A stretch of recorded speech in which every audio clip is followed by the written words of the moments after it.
Well, hello there, YouTube. Welcome to this smoke-filled, smoke-smelling, forest fire-induced morning.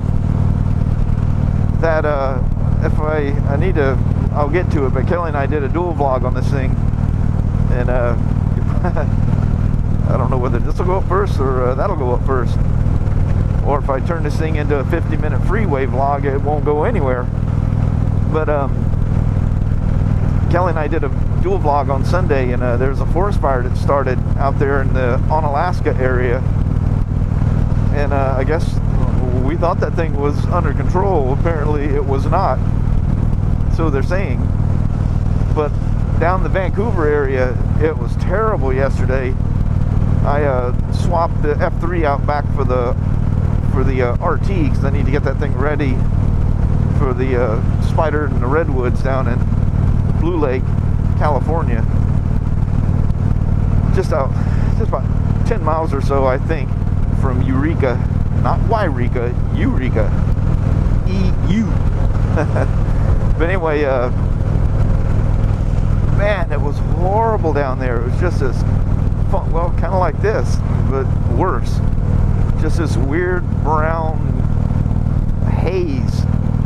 It's a warm light, you know, kind of a golden color, which you think I would like, but you know, when it's there by act of a fire, that's not as cool.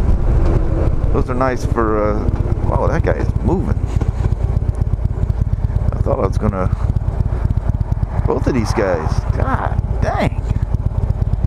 What's dangerous is you're sitting at the bottom of this hill in a turn, and you'll get people barrel around that corner and take you out.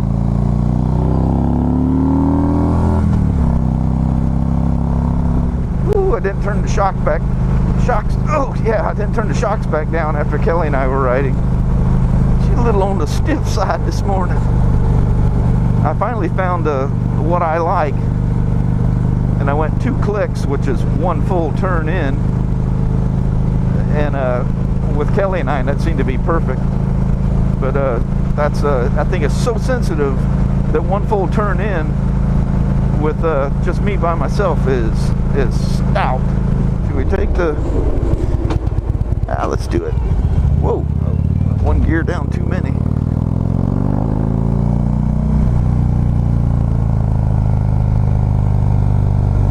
I'm actually running a little late. I shouldn't be doing this, but we just kind of fly through it this morning. I won't go crazy or nothing, but we'll have a little brisker ride than normal. Plus, it's probably been a week or 2 since I've come through here. Something might have changed. A crop might have got. Oops! Did you guys hear that? That was a direct miss of the. Ooh! Look at the size of that deer standing there with her youngin. Wow, that was a huge deer. She was huge. I love it this time of year. Their coats are so bright. They're like a damn chameleon, you know. They change with the weather. The worst time is in the winter, because they go really dark, and it's always kind of dark and rainy around here. And I mean, you literally don't see them till you see the glow of their eyes. It can be scary driving at night. And there's a lot of night driving. As you guys know, these places up north where we have these crazy, crazy long days, you know, 19 hours of daylight turns into 8 hours of daylight in the winter.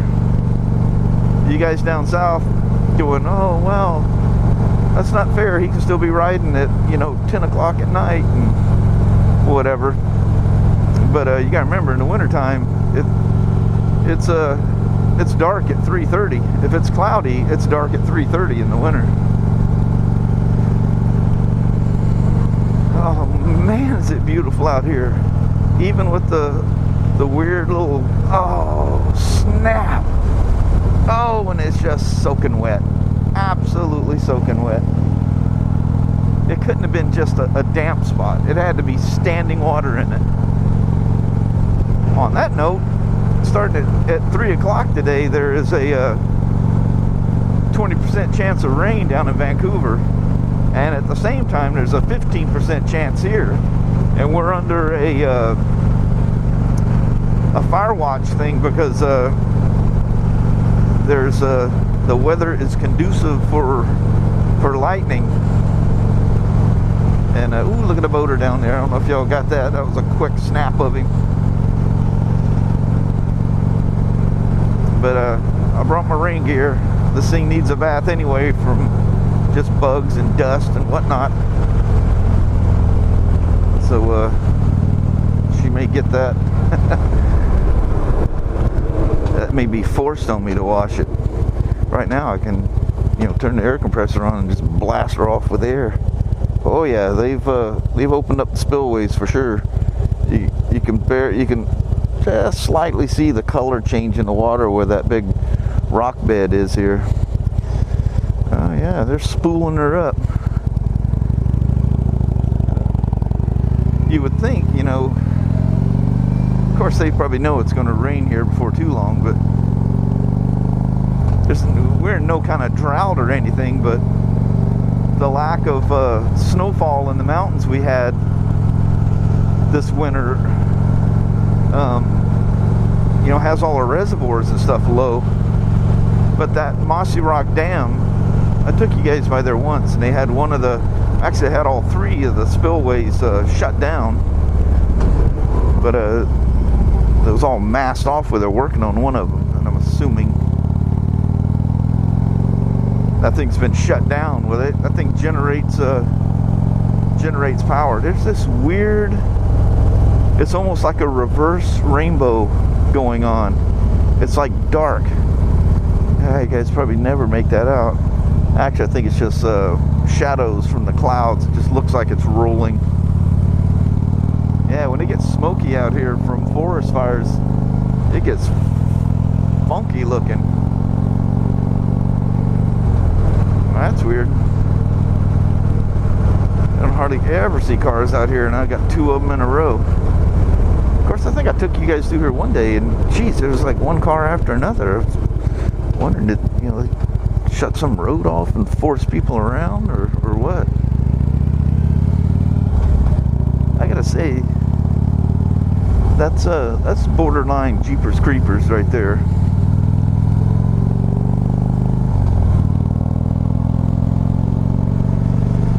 Kinda creepy. Not sure if that was just a leaf or a chunk of that tree there for a moment. It might get us a little action going on this morning.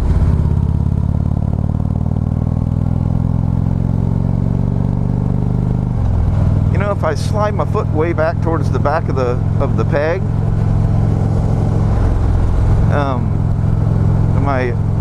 where it feels like it feel really good to, like almost tip in like you got like standard sport bike pegs, when you sit back there. When I roll my left foot back, it goes right into the derby cover, into the clutch bulge. It freaks me out. I keep thinking I'm rolling back and hitting the passenger peg, but it's just that cover. It's like the pegs and everything's like kind of set in tighter and neater on this one than it was on my Road King. Oh, and the other odd thing that I noticed that has never been the way with Harleys, these Project Rushmore bikes, you know how you could adjust the level of your floorboards, and I was actually complaining that was non-adjustable on the Indian. Non-adjustable. Kelly bought me a bell to put on it, and I hung it off on the right hand side. And any of you guys that are superstitious, look, here's that Harley Electra Glide. It's always sitting outside. And I'm not sure it's Electra Glide. It could be,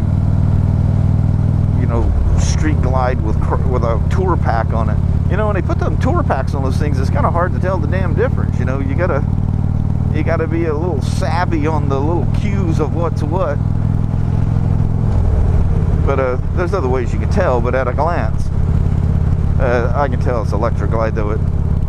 I can tell, but just by the front fender. But oh damn, I was going to tell you something, and I was thinking of several things at the same time. Oh no, what was I going to tell you?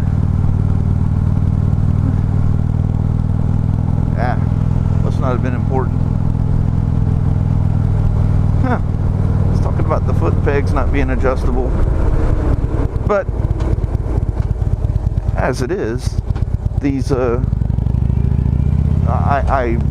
in a spot I have no urge to change them at all.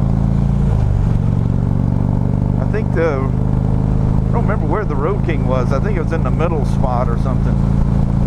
I never adjusted them. That's just where they were. Maybe that's where they came stock.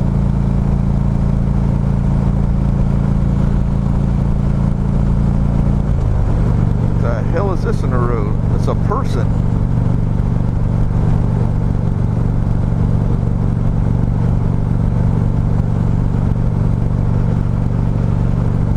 You know, I gotta watch because I wave with this thing and people don't see me wave. You gotta stick your hand in the air or out or something. It covers you up.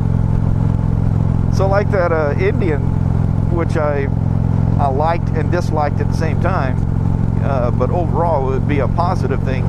There's no wind to hit your hand, so even when it's a little cooler out, my hands are nice and comfortable because it blocks all the wind hitting your hand. Now the dislike part of that is when it's hotter than hell. But just like the Chieftain, I can just pick my hand up like that, and the air that's rolling over it sucks right down the little finger holes.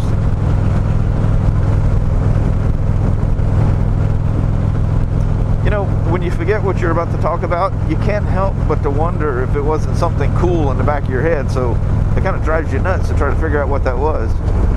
But I don't think it was anything special. Nothing special. Yeah, it's funny with this thing. I mean, it rolls in so easy. It rolls in so easy, you think that can't be right. I've said this several times, you know, I'm convinced there's this thing's got a quirk somewhere, a skeleton in the closet type of thing, you know, but it never does anything wrong. But one of the cool things is when you roll into a turn and it just absolutely falls in. And I mean, you expect some kind of a wobble or something strange to happen, you know. And that big old meat on the back, you expect to have to fight it into turn, but it just rolls in at whatever angle you want to throw it in. But the coolest thing is when you accelerate your apex, it's, I don't know, as soon as you give it the gas, it's like a freaking luge or something. It just like locks you in, and it just feels so firmly planted. I don't know, it just constantly impresses me. I cannot believe that, boy, when Harley said they took the plans and just kind of crumpled them all up and threw them in the wastebasket and started over. They ain't kidding. Harleys aren't, Harleys have never been bad handling. You know, maybe some of the old ones, but, I mean, they've never been bad. You know, they're always one of those bikes that, you know, they're heavy and I mean, you don't really go fast on them, but it's the craziest thing. When's the last time you heard anybody talk about getting a tank slapper on a Harley? Can a Harley even get into a tank slapper? It's almost like they have some weird geometry that prevents them. Oh man, this thing is deceivingly fast. This thing is bad as a spider. And you could be going down the road, you look down, you're going 90 miles an hour going, holy crap, roll that sucker off, you idiot. You're going to end up with a big old ticket. The shit I get on, I'll literally sit here and talk you all the way to work. This is my MO here. I hit this freeway and I'm bored. I don't want to sit here and drive by myself. So I feel like I'm talking to somebody, you know. It's a way of breaking up the boredom. But oh my lord, you talking about filling up hard drive space at a rapid rate. Do a 40 or 50 minute video every morning and then turn around and do, you know, a half hour or so coming home. That's a chunk of gigabytes every day. Well, that stuff adds up shockingly and painfully fast. And I don't throw anything away unless it's a straight up, you know, I accidentally turned the camera on and turned it off in like 30 seconds. Those get deleted unless something cool's in the background, or you accidentally catch somebody saying something funny at a, you know, at a weird time when you didn't even mean to record. I don't throw anything. I don't throw pictures away unless, you know, it's a goof and it's blurry, a picture of my hand type of thing, you know, where you're fiddling around and bump the shutter and you fired off a shot, that type of thing. I don't throw anything away. These are frozen moments in time. And video is very special for those frozen moments in time because it's so real, and you can, just like in a picture where you can, you know, relive a moment in a picture, you're reliving a real moment in video. One of these days when I'm long gone, and I hope my kids don't, you know, find all these hard drives sitting somewhere and just toss them, or, you know, computers get to a point that, you know how they plug in. I can imagine everything's going to go wireless, and at some point a USB-A plug-in on a computer probably won't even exist. You know, so they won't even be able to, you know, retrieve what's, surely you'll be able to retrieve it for whatever, but I would like to think that, you know, 50 years from now my grandkids are going through my stuff and get to see what old grandpa or great granddad or however it works out to be by then. Yeah, 50 years from now, that'd be great. That'd be definitely great grandchildren, great grandchildren. But you know, I think of you know, my dad passed away in 09, and anyway, having that, and then realizing, you know, we just got busy with our lives as a family and everything, and, you know, in the early years we took lots of pictures, and then we just kind of faded away and quit taking pictures.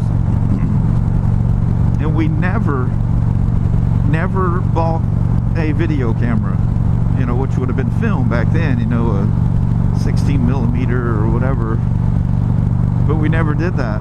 And then my uncle built this. It was actually a video that they made of old film and photo footage from way back when, and he made this DVD, and he gave it to his family, to his kids and grandkids and everything, as a Christmas present. Him and my Uncle Charles and Aunt Phoebe, they spent untold hours doing this, and they found someone that would convert all this stuff, you know, to digital and put it on a DVD. So you know, there's a lot of pictures, a ton of pictures. So what they ended up doing, the person that was doing this for them gives them a digital recorder and just basically has them, you know, we put all the stuff. They finally figured out the order in which you were going to do it, put it all on a DVD, and him and my aunt sat down and played it on their TV with that digital recorder, and talked through all that was going on. Because, you know, those old 16 millimeters, they didn't record sound. It was just video or film footage, motion picture. But anyway, so they narrated this thing. And after my father passed away, I was talking to my uncle, and because of course they all came up here. My Aunt Phoebe is my dad's oldest sister, and they came up for his funeral and whatnot. But anyway, he contacts me and says, "Hey, you know, I made these DVDs last year as Christmas presents. There's a lot of stuff of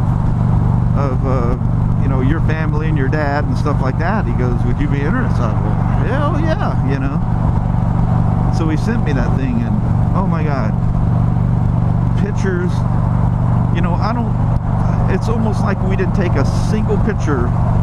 We lived for just shy of 2 years in Mobile, Alabama, and that's where my Aunt Phoebe and Uncle Charles lived. My dad, you know, he worked for an international paper, and my dad did as well. And anyway, I through all the, why would that thing be honking its horn? Something must have been on or near the track. That scared the hell out of me. You don't expect them to honk a horn there. Jeez. But anyway, the whole time we're in Alabama, I going through my parents' archives and stuff, I don't see any pictures from Alabama. I think there's some like things like Easter and stuff like that, but like all the times I was playing football and all that stuff, and man, just nothing from there. But my Uncle Charles, he is the most photo-taking son of a gun you'll ever meet. You never see him without a camera. But anyway, tons of footage, all kinds of stuff. I was just using that as an example. It's all this stuff from Alabama that, you know, I remember the house and where we lived and what I done and stuff like that. I have this weird knack of remembering stuff from childhood, explicitly remembering it. And anyway, it was a shocker to see those pictures and stuff. And you know, pictures of my dad. There's this one picture of my dad out in front of my look at that herring sitting right there. There's a, what do you call it, a blue herring. I think we called them cranes in the south. Now see, you notice as we're getting farther south here, it's getting hazier and smokier. I can smell it too. It's nasty. But there's a picture of my dad out in front of my Aunt Phoebe, or my grandparents' house there in Georgetown, South Carolina. And it's a picture of my dad sitting in the car, and he has me standing on the seat holding on to the steering wheel. It's awesome. I mean, I couldn't have been, I don't know if I was even a year old, you know, or, you know, thereabouts anyway. I was a wee little sucker. I'm asking my mom, you know, or actually, I'm sorry, my Aunt Phoebe narrated the thing, so they told me that was Shawn and Buddy. My dad's name was Luther, but everybody he got that nickname somewhere along the line, Buddy, and he was always known as Buddy. But anyway, she says that's Buddy and Shawn, and I forget what it was. I think it was I don't know, an old Chevy. It was a 50s Chevy or Ford, but some car my dad had picked up, and he was all proud of it. Had me sitting in there. It was a black car with red interior. Crazy. I am going to let you go. So this will be my final goodbye. So I appreciate you guys watching and hanging out for what's probably another 30-40 minute vlog. I no matter what, I do it every day I ride. I'll turn around, I'll do it again on the way home. But and the thing is, I don't like editing the thing, so I just like that archive it. But I will let you go. We'll see you on the flip side. Hopefully I find something cool to test ride or whatever. I've just been meleeed in spiders. I mean, they're just literally all around me. So I think you guys probably get bored. Really, the test rides are after a service. It's nothing special. No cool diagnostic stuff or anything like that coming up here lately. Although I do have 2 older spiders in there that's got some pretty bizarre shit going on. That, all I've just read the RO. I haven't hooked it up to buds and seeing what it's doing. But I will talk to y'all later. We'll see ya. Have a wonderful day. If you're going to work, I hope you have a wonderful work day. So we'll see ya. Thanks for watching now.